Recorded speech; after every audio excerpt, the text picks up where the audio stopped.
Hello, everybody. Chris Samar here with you. Jay Sunhalter alongside as we are getting set for Pioneer Football League play. Campbell travels down to DeLand, Florida to take on Stetson this Saturday at 4, a game that's going to be on ESPN3. And Jay, of course, the big news was Campbell making the announcement they're going to the Big South as a scholarship program next year. They were able to give their spring recruits, freshmen this year, scholarships, but all those players are redshirting. So the exciting news is Campbell is still eligible for a Pioneer League championship and an FCS automatic bid to the playoffs. Well, all those goals are on the table for him. And as a player and a coach, at the start of the season, the goal is to win the PFL, go to the playoffs, and to really do as best you can. But the first goal is win the conference championship. And with that being on the table right now, the first phase of the season's over with. Now it's conference play. It's going to be a tough road trip going on the road down there, especially with all these conference teams knowing each other and playing against each other in the past. But now with this opportunity in front of them, it's a good chance on the road to go 1-0.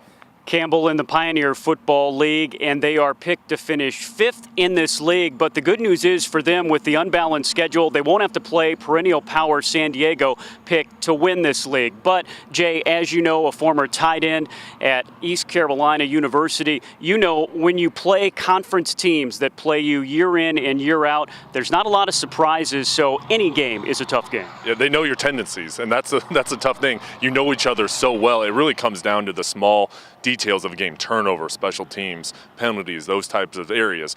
But going on the road too, this is the first road trip where you're flying on a plane, staying in the hotel in a conference opponent's area. So Stetson, they have the same goals as Campbell to win the conference. So even though the coaches picked Campbell at number 5, none of that matters. It all matters how you play and produce out on the field. Well, it should be fun. Jay and I will bring you play-by-play on the radio side. You can always hear us on 88.3 WUAW video on ESPN3 this Saturday at 4 p.m. as Campbell starts their final season of Pioneer Football League play.